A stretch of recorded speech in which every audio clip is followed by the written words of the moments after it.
by alone inside. He's got the breakaway with the touch to the right. Goal!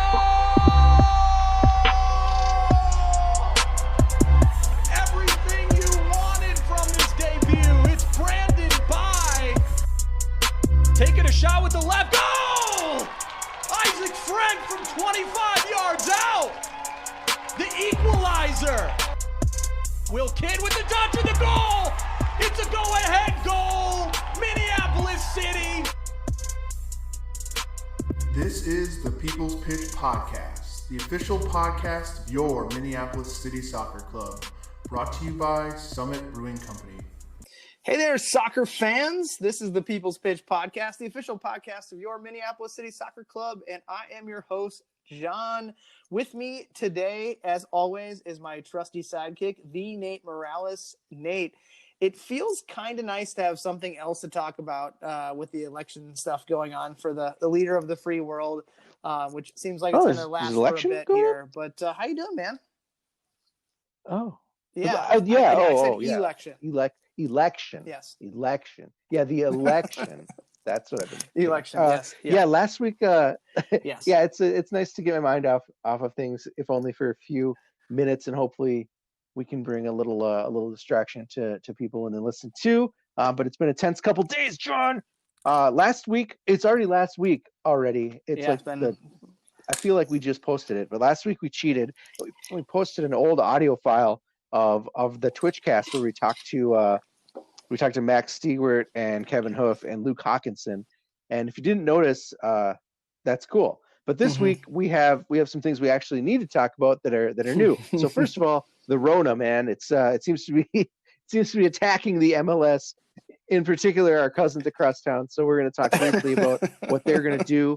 The Future's first trial is right around the corner, so we're going to hit some highlights of what the Futures are going to entail, and maybe if people want to know how to get involved or into the trial, they can learn there. And then finally, we're pleased to welcome Allez Lipsher, one of the newest additions to the Crows coaching staff. A lot of changes up there, or additions to the staff. I shouldn't say changes because these are new positions. So it's really exciting to welcome more people to the murder. And Allez is our first one that we're going to have on the show tonight. Let's get after it, John. So we talked about a month ago about how well played it was that the MLS pulled off bubble soccer after some initial COVID tests that kicked out 2 teams. But the MLS is back tourney. It did its job. And well done getting soccer back up after all of the uncertainness MLS. But since then, Nate, the league has decided to go back to what they perceived as kind of normal life. And so has the rest of the soccer world. Basically treated things as business as usual, minus fans. And then bang, the Rona just creeped its tricky little fingers in there. Team after team was stricken with the virus, and game after game was canceled. I was doing some math today, and to date, there have been roughly about 30 players who got the plague. There was a postponement of 10 matches, 3 of which were Minnesota United matches, that have been all called off due to COVID-19, which seems kind of high to me. I don't know if I'm alone there, but it just seems kind of high. And most of those games are now, starting, to be played again, or they're not going to be played. And there's a points issue when it comes to the playoff picture. Nate, first off, does that seem high to you? And second, high to you from a league perspective, but also the Loons. I know Colorado was the team that had 7 of those matches that were not played. Am I crazy, or is it realistic that we kind of have the high? Yeah, it's weird. I mean, as opposed to the other leagues. We laughed at Nashville for getting kicked out of the bubble before it even began. But ever since then, they've been great, right? And it's been no kidding. And it's been United and Colorado and a couple other teams that have really, Dallas have had issues. Dallas again, which is interesting. Wasn't Colorado also pre-bubble potentially having an issue, but they all tested okay? Anyway, I don't know what's going on at that facility. Dude, just but the table, man, it's missing a lot of games on it, and there is really no opportunity to make them up. I mean, the schedule is so compacted anyway to try to fit some sort of a competitive sample into the. Yeah, I mean, it's not like the NFL where or like a replay if San scenario Francisco or something. tests positive, San Francisco tested positive today, so that game will be postponed, and they just lose their bye, right? They'll just move the bye to this week. Yeah, right. Or they'll play like 2 games Monday night or whatever. Like they seem to kind of have. Yeah, and NFL has seemed to get. I think the issue hard, is that the schedule's already so compact for the MLS. Like there's just nowhere to. They're already playing 2 games a week. There's really nowhere to shove them in. So there's just so many missed games then that the league is deciding playoff seeding on a points per game model rather than total points, which is interesting. My question is then, since we can't go a couple weeks without an outbreak, what's going to happen once the playoffs begin if a team has positive cases? Like, how long can you postpone a playoff game? How can you really end up getting to a champion in a reliable time frame without, with a delay like that? Right. I mean, there's been talk that the league might either need to call it quits and then just like pick it back up again next year, or they can't call it quits. Just be like, well, I almost made it. I mean, that's true. It's not like this is normal landscape, Nate. Like people have to be okay with the fact that there's a pandemic going on, being like, you know what, like. In the grand scheme of things, the fucking MLS Cup is not high on our list right now. But is it a good idea for them maybe like to say everyone gets 2 weeks to quarantine and then you're back in the bubble in Orlando for the playoffs? I mean, I don't think that'd be a bad idea. For me, it might be a fork in the road where the league has to say we're either going to go in the bubble, or hey, you know what, we were lucky to pull off the tournament and we got this far. But it's best to be smart than to keep going. But also, I mean, do you feel that we could be in a safety concern situation from a players union perspective, where it's like, me as an agent or me as a player is like, I don't want to go into this and continue to be I don't know, man. exposed. Has the players union family, really had safety concerns up to now? I think that there was some concerns. I'm not going to name any players that I talked to, but you could probably go by the rule of deduction and figure out who I know in the MLS. But when I talked to them in the bubble, there was a lot of concern about, before the teams were actually sent home, that was like, we're living amongst these teams and these guys that are infected and there's no escaping it. It's a concern. If there's more positive tests, I don't want to be here. I haven't heard as much chatter since the season kind of kicked back up again. But you'd have to believe there's the same concern.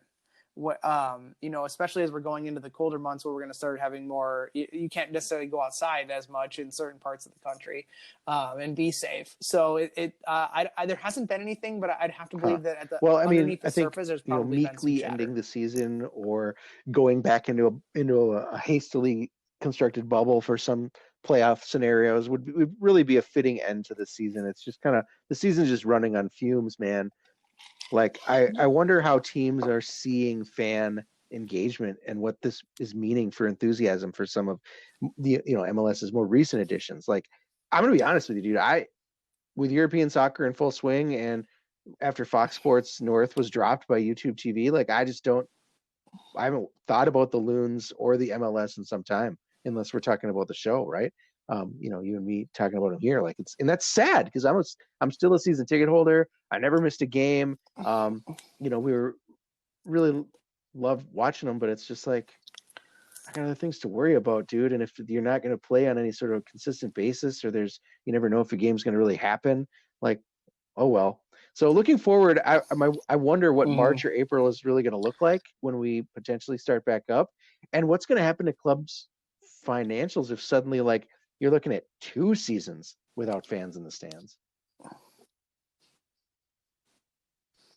Yeah, I mean, that was one of the follow-up questions I was going to ask you is, are you in the camp we of technically already kind of renewed them if they open it up again? I think the renewal period was in September, right? Dude, you just got to hit that secondary market hard and start scalping. I don't know.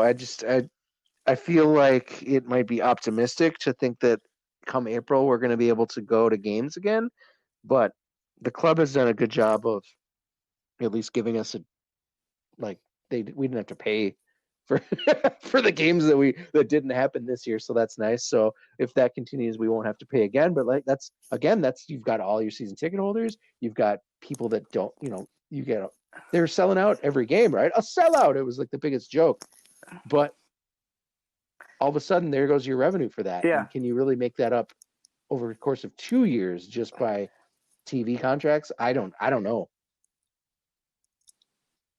Yep. Well, and sponsorship too. If I'm Bell Bank, I'm looking at what have you done for me lately? And I've given you all this money. It's going to be tough on some of those owners. I definitely don't envy them at all. Yeah. I'd love to have their bank balance, but I don't envy them with the conversations they're going to have with people who are like, you've given me nothing for what I've given you. But I think from a fan perspective, I assume you're watching Champions League. The Eastern Bloc, man, those stadiums are open. It was really weird for me to watch a game. Oh no, those people are breathing all over each other. Oh, that's not simulated crowd sound. Those people are just huffing the Rona together. There's just so much uncertainty. I don't really know what's going to look like, but I think it's interesting, at least for us. And the reason why I want to talk about today is that it does kind of affect us because we're going to end up having to make a decision on what's happening next summer. That's not too many months away. And, we are in the election time now, and things could change, or things could stay the same, or things could get worse. And we're going to end up then being another slice. I think I'm optimistic for us because our season starts later. And because by at least by then you'll have, it's in the summer, you'll have all of this established protocol for at least being able to hold your games, right? So the NPSL should be able to at least have a season. Whether or not that means that we'll have fans in the stadium is one thing, but that also gives us time to set up a streaming situation if fans can't be in the games. How do we broadcast our games to supporters? You want to see a City game, you better be a supporter, that kind of a thing. So there's some options. Let's me just spitballing because you guys make the actual decisions. But luckily, at least it feels like for Minneapolis City, there's more options than an MLS season, which basically starts preseason in February, and you're playing outdoors in March. Right. Well, hey, what a better time now than to become a member, because I'm almost kicking myself we didn't mention it yet. November 11th is the member meeting where we'll talk about this kind of stuff. So head on over to mplscitysc.com if you're not a member. I have to be it's very hard for me to believe, Nate, that anyone who listens to the show is not actually currently a member. So, but if you have friends that want to get involved, they need to hurry up and be a member so they can get on that conference call and start to get. John, 2 years ago, it was put to vote. Speaking of members, it was put to vote to the members that the team was going to start to look towards the future and establish a local, logical youth pipeline to a top squad via a U19 team. And after figuring out what that looks like and what it would take to successfully pull that off, the club announced in early July of this year that it's going to be starting the Minneapolis City Futures program to end up filling that role. It's not just U19, we're talking potentially U16, right? So on July 21st, you and I sat down with the mind behind this program, Jeremiah Johnson, and man, John, things have really gotten exciting since then because we announced the Futures program to the masses. The team created a scholarship fund to help kids pay for playing on the Futures for that high level soccer. The club launched the branded kits for each of the Futures teams. The model was rolled out in our 7v7 league, and that model has been, I guess we could say, borrowed by Minnesota United for their potential upcoming program, and so on and so on. So John, everything's coming up rosy in Minneapolis City Futures here. For people who may not know what it is, though, can you break down the highlights of the upcoming Futures program? Yeah, so like you mentioned, it's not just focused on U19 anymore. We're kind of focusing it on a logical age gap, age range, excuse me, of 16 to 20. So still Sure. U19 in mind, still passing players on to the future, heavily on our minds. But essentially, the program itself, and I encourage folks to go back and listen to our chat with Jeremiah, because it really is more extensive than I'd care to get into today. But the model itself is a supplemental model that will be focused around a high level training for players within the 16 to 20 age range that will coincide with their other soccer commitments. So we're not looking at something that's going to take them away and be like an academy. We're looking more at like not only just an ID or identification process for us to get on the radar of these players, and for them to get on our radar for the future. But we're not going to take them away from Fusion or St. Croix or, whatever club that they're being part of. It's not the point. It's really to select the top 50 players in the area within that age range. And keep it local and keep it to our mission. So we're not going to, be looking at any players from outside. I can definitely tell you we've gotten some applications for the program that were, that Brazilian pipeline that seems to always want to send us notes about being part of our club. No, folks, we are not housing players for this, nor are we housing them for our first team. But anyways, so keeping it local, keeping to our mission of elevating soccer for Minnesota and elevating Minnesota-based players. The model itself will be a 1 day a week training, which will be a mix between technical and tactical training, and a little bit different than the model that we had for the fall 7v7 or the fall model that we were piloting. It will be 1 day a week, where 1 week will be the technical and tactical training, and then the other the following week will be the 7v7 model. And then ultimately that'll ladder into full 11-a-side matches where we'll select an 18 to play against City 1 and 2 that fans can come out and watch. And then maybe some other potential matches that we've had people reach out and say, well, I got a 18 or a 19-year-old team. Oh, sweet. What's this futures thing? Can we come up and play you guys? Or do you want to come down here and play us? But, travel is something that we want to try to limit, if not eliminate. So, yeah, it's expensive and it's not why we're doing this. So maybe in the future of the futures, a dream within a dream, we may have a full 11-a-side John, team. so when are tryouts going to begin? But right now, it's not the focus. They actually begin was it the 7th? Is that Saturday? This coming Saturday, November 7th. They are, I believe, full. Or there's only a few spots left. So they're basically split up into two different pools of training, so we can, minimize any COVID risk of having any cross contamination if there is anything.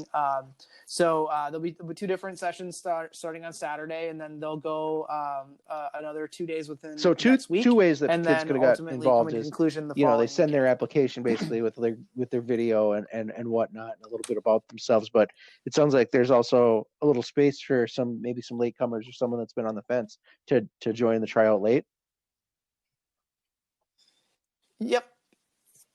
Yep, absolutely. So you can go ahead and go on to mplscitysc.com, and there's a futures tab in our navigation, and you can get all your information there. You can sign up for the program. If you do sign up, and I have put my foot in my mouth that it is full, we will have a wait list opportunity for players to be able to come in if someone decides to not continue, or we find that we aren't getting the caliber of player that we're looking for, which all those things are possible.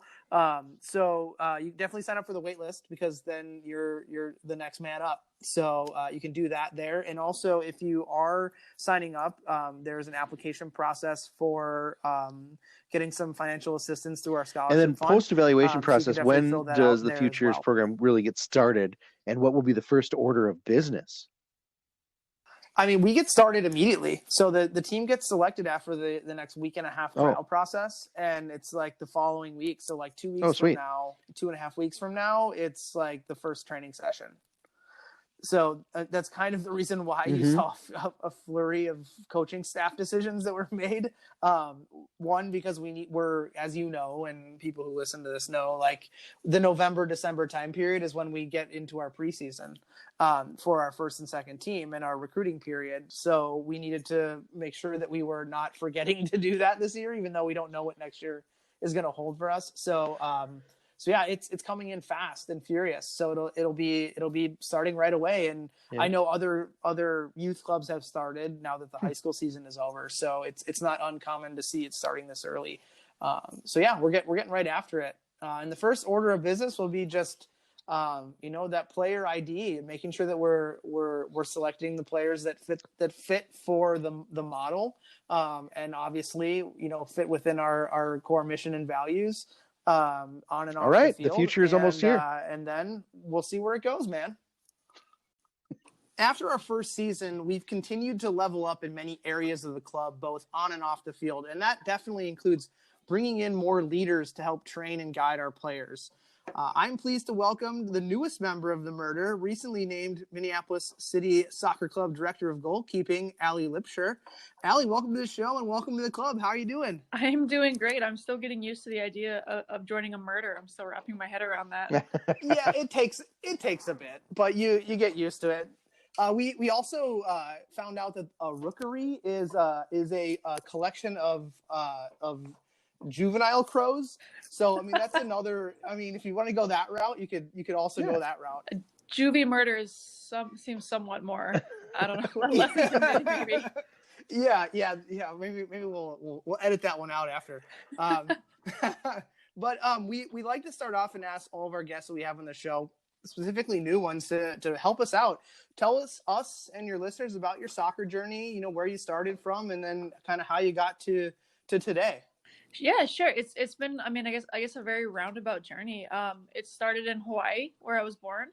And I was kind of like any typical kid, grew up playing soccer, grew up playing a lot of sports actually, and then everything just sort of fell off and soccer stuck. And luckily it gave me a lot of opportunities. I was able to go, swung right from Hawaii all the way over to the East Coast for college. I went to Duke.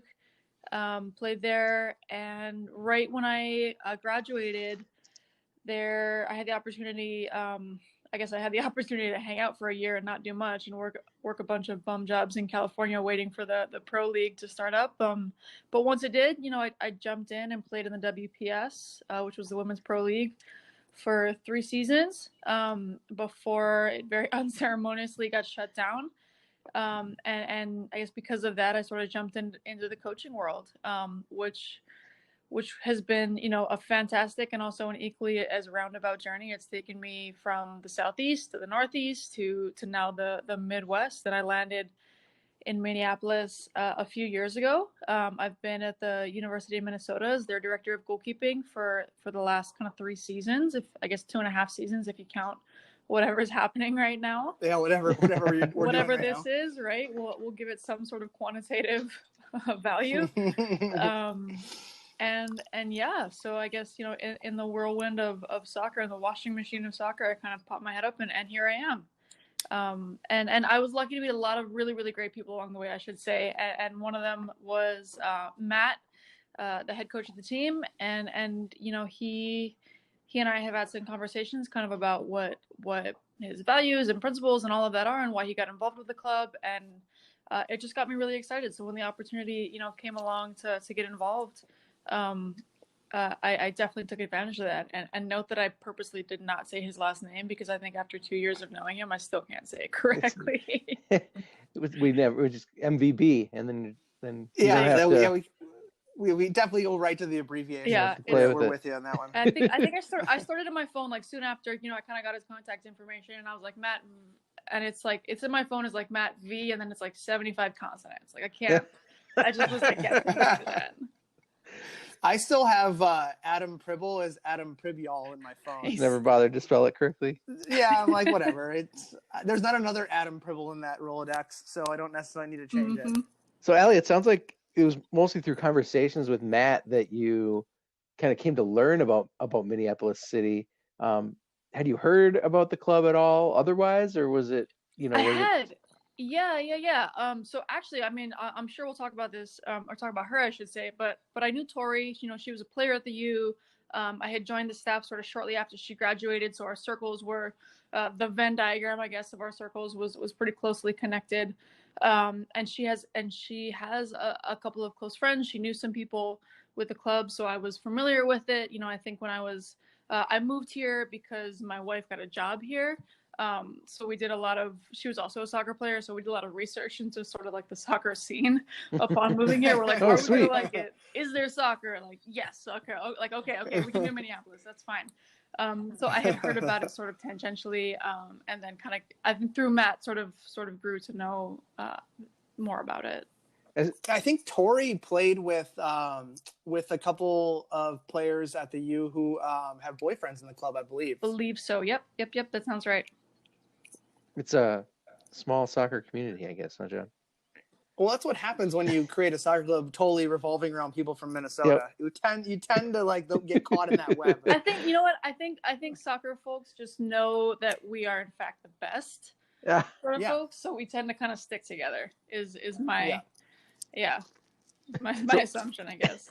Allie, as you're talking to Matt and learning about the club on your own, what was it that stood out to you about Minneapolis City that got you interested in getting involved and potentially joining as a coach? It was excuse me, it was a lot. It was something different, I should say. You know, I think that I have up until this point followed a bit of a traditional route in terms of jumping into like the club and the college sort of scene, and I hadn't really explored that next level, if you will.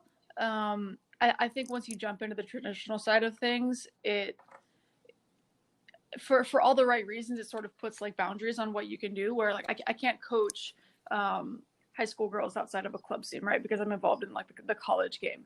Yep. And so it sort of puts up these sort of natural boundaries around what you can do and creates a little bit of a path for you, which in a lot of ways is great. But when this came along and it was something that I hadn't experienced or necessarily sort of like hadn't thought about before, it was intriguing to me. And then I came to a couple of practices just to sort of see what it was about. And quite honestly, it was the most energetic, the most diverse, and the most, just kind of like this great mix of like fun, easygoing, and like really sort of like professional and structured group of people that I had been around in a really long time, and that was really exciting for me. So we like to call ourselves professionally amateur, and you guys are nailing it. You are. I'm so excited to be part of that. Well, and it's we call ourselves the Brotherhood, but so we're gonna have like the sisterhood offshoot now. Yeah. I guess, I mean, we'll have to think of, I mean, you guys already have like the murder, right? Like that's such like a cool, like intense, like thing. I feel like we've got to come up with like, I don't know, there's gotta be some, I don't know, some National Geographic like correct term that we can throw into whatever that's called. Allie, as the director of goalkeeping, which is, I think, it's a new position, right, John? Yes. So correct. As director of goalkeeping, what is your job going to look like in the coming off season, and how's it going to shift once 2021 and that NPSL season begins? I think the second part of that question is loaded. Like, who knows, right? Right. Hopefully, once the season begins. Hopefully, yeah, ideally. So I think the director of goalkeeping role is, I'm going to look after the first team goalkeepers, and then from there sort of build in a structure of how we really help facilitate growth and development through, the Futures program and then MC2 as well. How do we kind of connect things? How do you include player development alongside coach development, and how do you sort of make that, less of, I mean, the word hierarchy is like a terrible word in my mind. How do you make it kind of this like ecosystem of growth and development? Oh, yeah. And all of that. And I think that's how at least I envision sort of what the position and what the role kind of embodies. I believe the word you're looking for is synergy. No, I like describing it as a goalkeeping ecosystem. That's really I like that too. Let's roll with all of it. I like it. So we've had lots of goalkeepers that have graced these airwaves, and there's been one common theme that all of them have discussed, and that's the markup of a goalkeeper. It's just, some of them have called themselves different. Others have called themselves odd. I like to stay with different so that we don't call anyone odd. Because for large portions of games, you as a goalkeeper are alone on an island. The mind can wander. And then all of a sudden you're called into action at a moment's notice after 10 players, most of the times don't do their job. What do you feel are the characteristics that a person needs to have to be a high performing goalkeeper? High performing goalkeeper. I mean, you're right. There is a uniqueness to the goalkeeper position. Goalkeepers are weirdos. We're total weirdos. We are. There. To go off on like a weirdo tangent, there's a great podcast that Radiolab did, and it's called The Loneliness of the Goalkeeper, and it completely dives into like the mind and like the weirdo-ness of all goalkeepers. So as a side tangent, it's like a jump off podcast. That's a great explanation to why we're so weird. But there's a lot, I guess there's a lot more mental endurance involved in the position than there is like typically physical endurance. And for that reason, like the mental fortitude and the ability to focus, and the resiliency pieces, I think are really things that are necessary elements to being a great goalkeeper. There's like the athletic talents and like the physical attributes are kind of a dime a dozen, but it takes a special combination of all those things with this kind of rarity of like mental fortitude, if you will, that kind of makes up that top level of keeper. I don't know how you guys do it. When I'm on the field, I gotta be around the ball, and like I always play in the middle of the field, and it was just like I have to be around the ball, even if I don't have it. I've got to be around it, and I don't know how you guys. Just imagining thinking like 15 steps ahead to how you're gonna get it. That's what goalkeepers do. You're like, all right, it's gonna go here, and then I'm gonna go get it. And then you're like, did I pay the electric bill? There's like a Castaway feel to it too, right? Like you kind of go crazy on your own, and then it's like combined with an intensity that is, like whether it's even from anyone from Matt to Troy to even Doug Sidney in his own way, John was super intense on some levels when we talked to him, and he was kind of the goofiest one of all so far, I think, that we've met. But absolutely not. It was definitely big game. James Nair. Yeah, he is a little weird. Yeah, he was the weirdest. But yeah, there's like to kind of be alone and think about your thoughts for analyze the game from your unique position, and then all of a sudden be like called to action and have to be turned up to 11 immediately has to do a number on you. Maybe. I mean, but I think for the same reason, like that's why so many goalkeepers end up being coaches, right? Because we spend so long, like, I agree, just watching the game. So all of a sudden, like, when the question arises, like, well, what do you do in this situation? Like any given goalkeeper has like thought about that situation X number of times. So we're like, duh, you do this.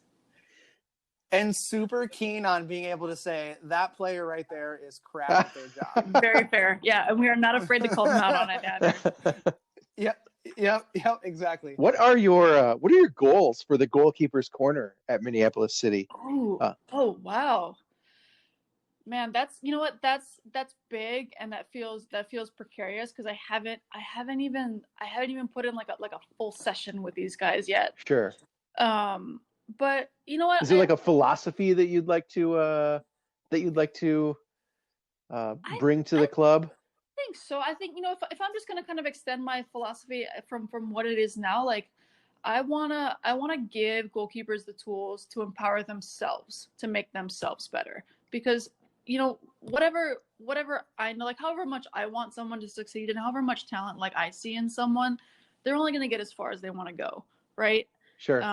So what I want to do is really just empower keepers to get to whatever level they want to go to, and guys that are at this level right now, like that's what's exciting to me. Like they want to get somewhere, they want to get to their next level, and I think I've got the tools to help them do that. Nice. So that's really kind of it's as simple as it is, I guess.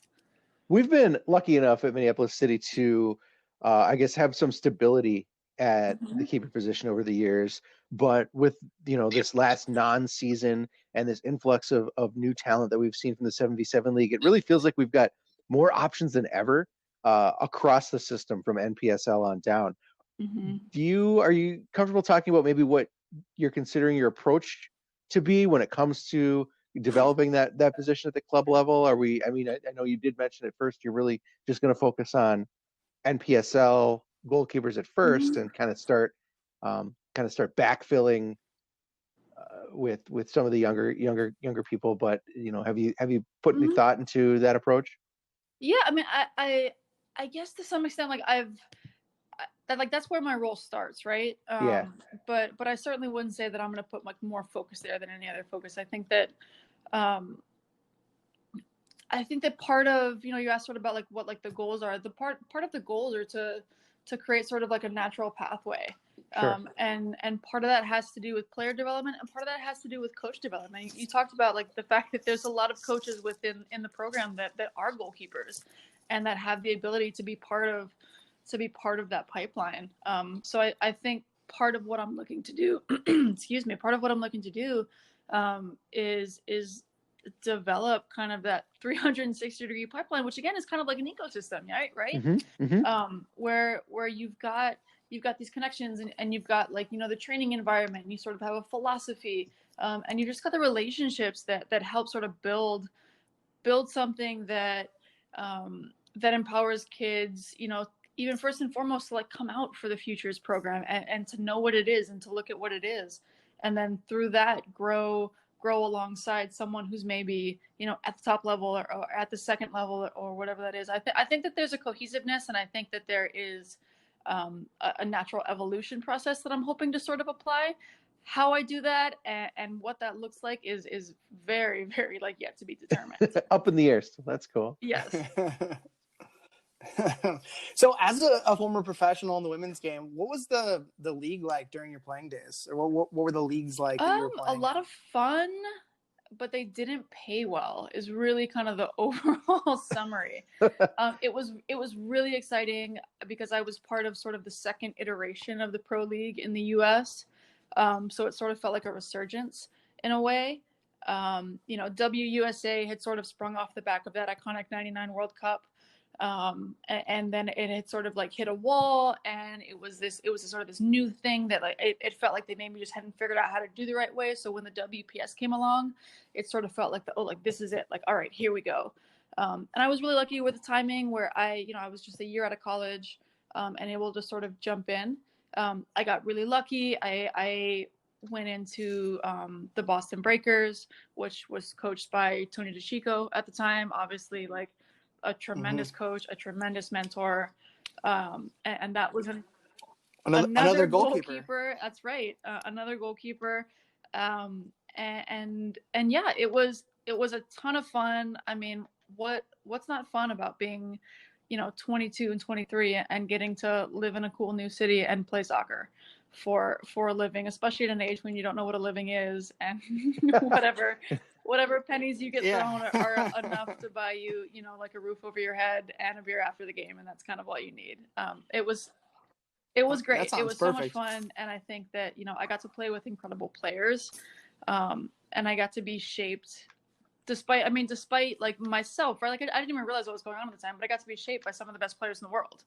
And that for me was incredible, especially in retrospect, looking back at it now. So we touched on it briefly, but we've kind of, you mentioned it earlier that, the women's game is kind of taken a very crooked path to kind of where it is today, where there were teams and leagues that were folding at a very high rate. And now it seems like the country's top talent on the women's side of the game is starting this mass exodus across the pond, where I feel like it's actually given the attention and respect that it deserves. Finally, we haven't quite figured it out in our country. But what do you think the future of the women's soccer looks like domestically, with now seeing that the females are starting to take suit with what some of the guys are doing with going over to these large, massive clubs to learn their craft, or own their craft? It's so good. I think that just the fact that people are worried about a mass exodus, right, is a nod that you're at the right starting point. Where we had a really strange year in the U.S. So I guess I should jump back a little bit, and say that this league's been around for the better part of a decade. So like we're good. We're kind of good there, if you will. Like we're on the right path. We're growing. There is sort of like 9, soon to be like 10, maybe 11, like teams in the league, and it's on a really, really good trajectory. The fact that people are going abroad right now is as much of an effect of the fact that COVID is happening, and the season here was precarious, to say the least. And all of these things are great at the end of the day. Like I feel super confident about where the women's game is going. I feel great that the US is starting to be challenged more and more on an international level. I think that speaks to the game as a whole. I love the fact that other countries are putting pressure on us, maybe without like maybe not like on purpose, but putting pressure on us to really like level out like the playing field, by paying their own women's teams as much as the men's their men's sides are. And I think that overall the women's side is on a really, really, really good trajectory. Yeah, I think it's something that's worth being excited about. Excuse me. Yeah, it's a really good point. I mean, I think we were in kind of since probably since like '96. We've had this embarrassment of riches from the women's perspective in our country. Like we were just so far ahead of the globe with youth soccer, just the organizational side to it. And then it took like a weird turn from a federation perspective. And we all know what's going on with our federation. But it gave these other countries the cracked the window for them to kick it open, to then to start leveling up. And I agree with you. I think it's fantastic that we have, pound for pound, the most talented women in the world in our country, I believe. Yet these other countries are willing to write bigger checks to get that talent. It's fantastic. Yeah, absolutely. I think you're spot on. So I had the privilege to grow up around women's soccer. My dad actually coached girls high school soccer in Ohio for the first 16 years of my life. So very much so my babysitter for many, many evenings, which was fantastic. But I always thought that out of most of the major sports in the world, soccer would be the game where you would see women transition to coaching men. And that's kind of, one of the topics we're talking about today, because, you're now involved in a at this given moment, we don't have a women's team, but we only have men's teams. So you're now one of the only female coaches at our level in our soccer pyramid. What are your feelings around that? Good. I mean, I think that I'm kind of on the same wavelength as you, if I'm sort of reading what you're saying correctly, where it feels like we're in this really great, really important time where women are sort of being given a platform to sort of show how good they are as coaches in any given sport.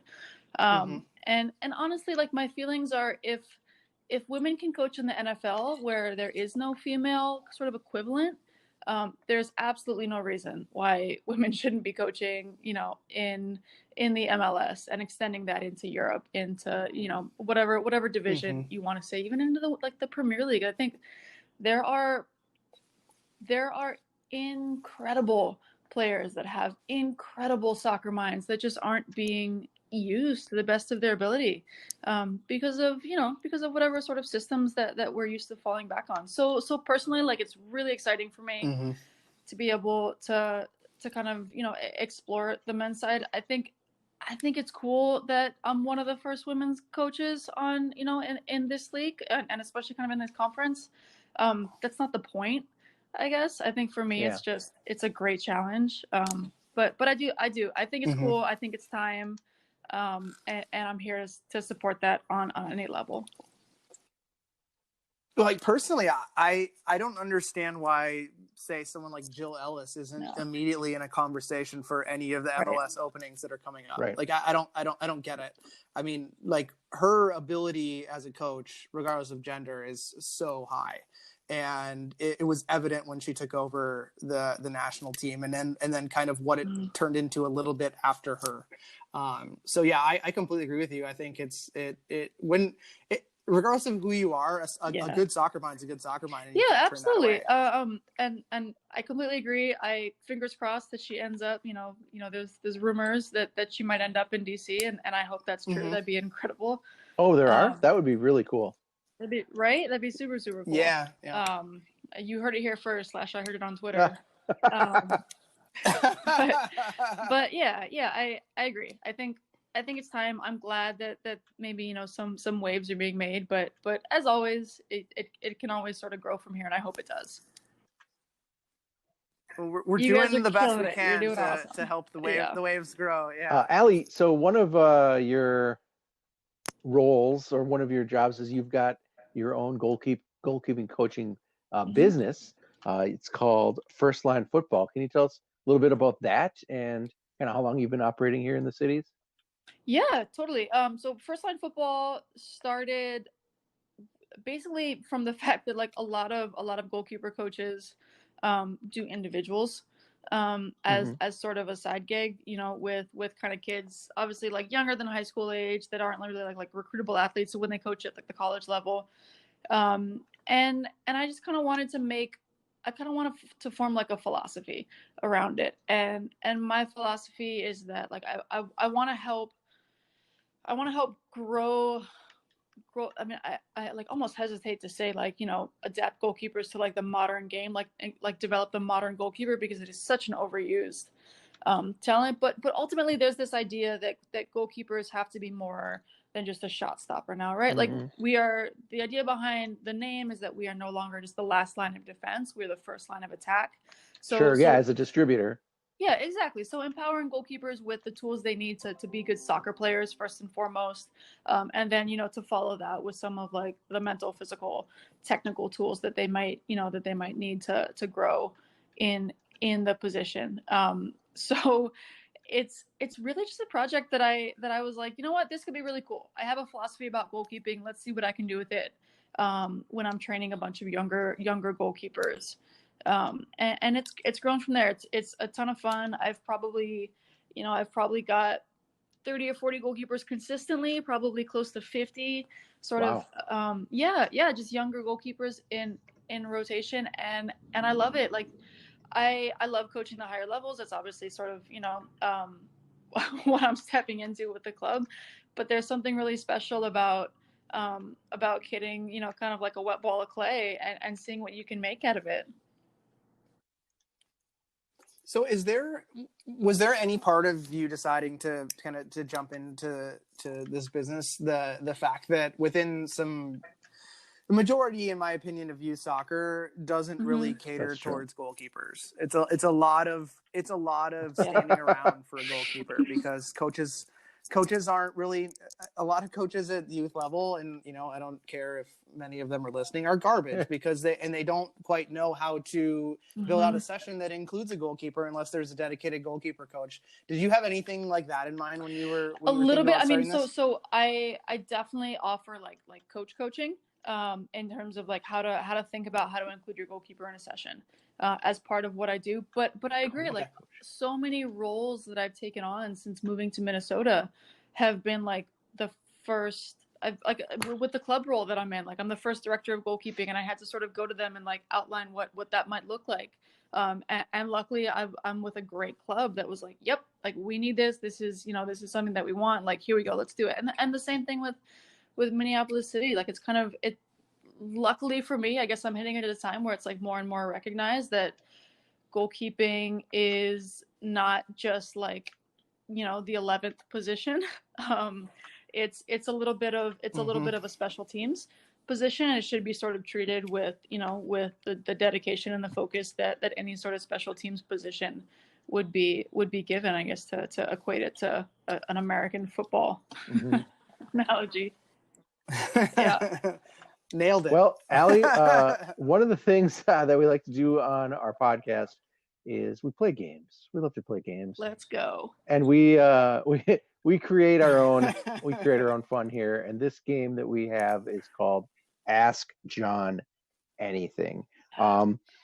Really, how this goes is you got some chances to make John uncomfortable and to make him. John is like unnaturally honest, Okay. like nothing to hide, and so what we try to do is bust John out and try to get him to try to find out where his boundaries are, right? Where do his boundaries lie? So you've got some chances to ask John any question you want, and it can be about anything. It can be about which one of his kids he loves the most, Okay. who his least favorite player on Minneapolis City is. Like, people have asked a lot of stuff like that, and John is always very good at answering honestly. But if for some reason you get him to plead the fifth, then he has to answer your next question honestly. So if you stump him, really the idea is to have an even more embarrassing question in the hopper. I was not prepared for this. That's part of the fun. Especially since you don't know him that well. So it's like you got to balance out like how cruel do you want to be? Yeah, I mean, it can be about anything. I mean, it doesn't have to be. You don't have to try to stump me. You can just ask me a general question to get my take on it. Some people have done that too. It's kind of an open-ended thing where you get to drive a little bit, and hopefully, I don't get sweaty palms and not be able to answer something. I'm not gonna lie. I'm on my laptop right now, so I kind of did like a panic search about like, okay, like, who is this guy? And there's just like a picture of you and your adorable child. Like, I'm not gonna ask you like embarrassed. Your child's looking at me now.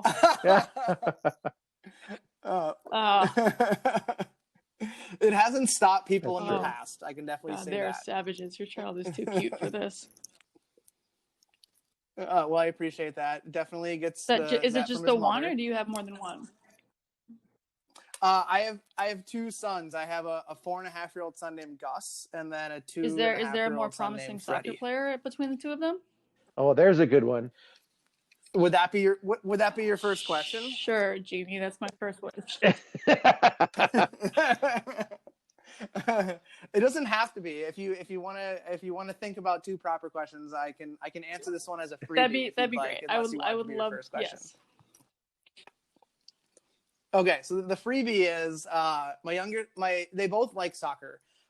My youngest son, Freddie, is the one that I believe has the more promising soccer future, and mainly because I don't have to introduce it to him. If a soccer ball's around, he goes towards it, and he wants to play with it and manipulate a soccer ball, whether we're outside or.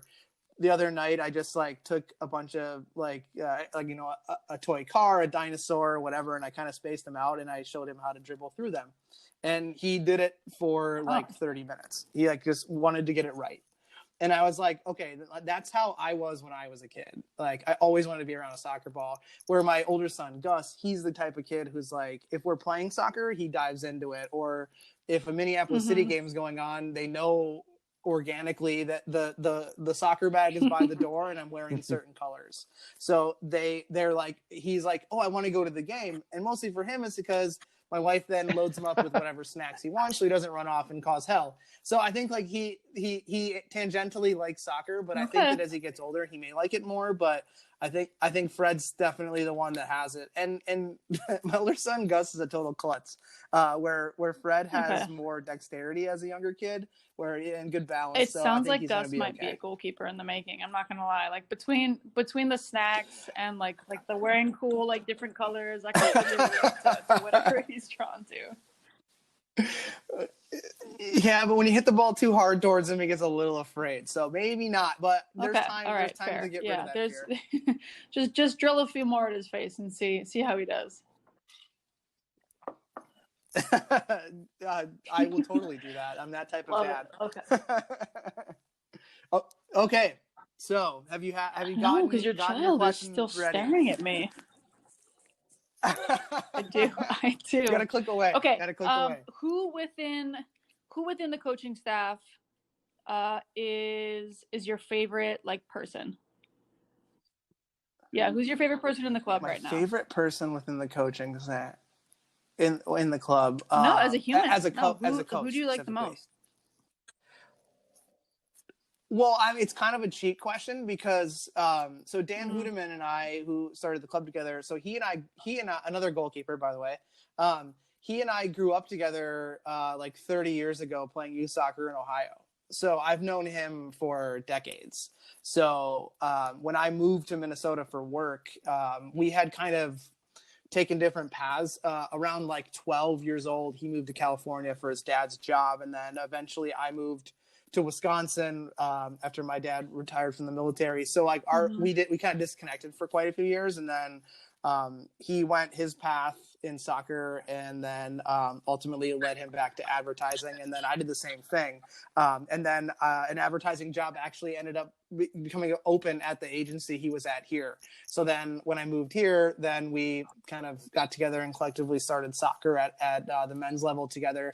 But he and I are really, really good friends, and so he's definitely my favorite person in the club. Thanks. And I Nate, don't really you're a close count. second. Yeah. Yeah. Yeah. That's right. I just bring you on because of your voice. It really have a shining personality. Yeah. Okay. And then I guess from that, who? Oh, this is tough, you guys.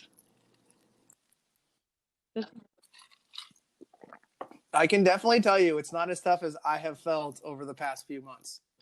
Answering some of these questions. So let me have one more cheat question then. Like, what has been the least favorite? What has been the one question that comes to mind where you're like, oh my gosh, that question stumped me, or like, like. Well, it wasn't a stumper. It was more of a like I'm gonna answer this because that's my makeup. Matt Stigord asked me about my sexual experience. So I answered that question, and that one was like, and everyone's like, how can you put that out there? I was like, because no one who matters to me from like my inner circle ever listens to this show.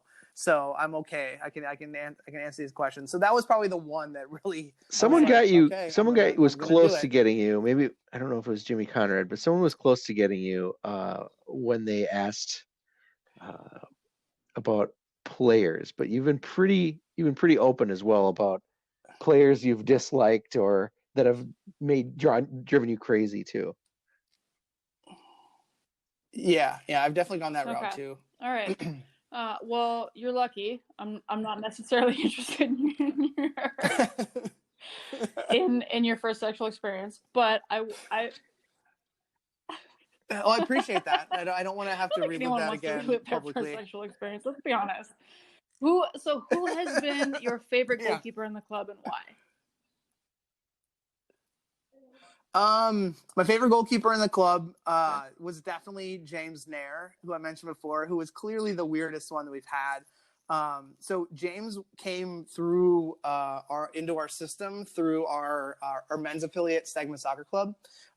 He was part of the deal when we acquired the FC Internationals, which I'm not sure if you're aware of them. They were up until now where we're sitting kind of the highest profile men's amateur club.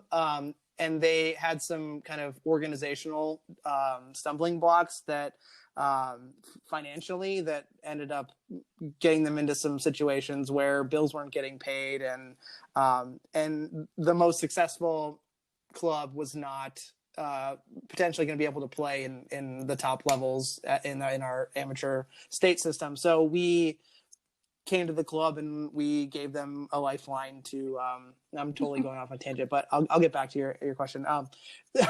We gave them a lifeline by helping them financially and then acquiring them into our club. And a lot of those guys that were on the team when we first acquired it were the core guys that are even still somewhat involved in the club, either playing or in our Legends our Legends Club or are helping out from a front office perspective, etc. So James was one of those guys that came through, and the reason why James is my favorite is because he and I are definitely two peas in a pod, have just wild markup, I guess I'll call it, where we're just the same type of person. But the one thing that I really admired about James is that he was not always the first choice for his position. And I've been there before where I was not the first choice, but he always took it in stride and was an awesome member of a team.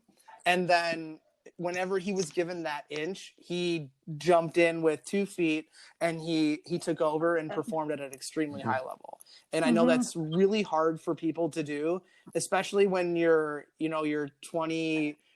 22 to 25 and you're like, I'm the shit. I'm the guy, I'm the girl. I am the number one at whatever I'm doing.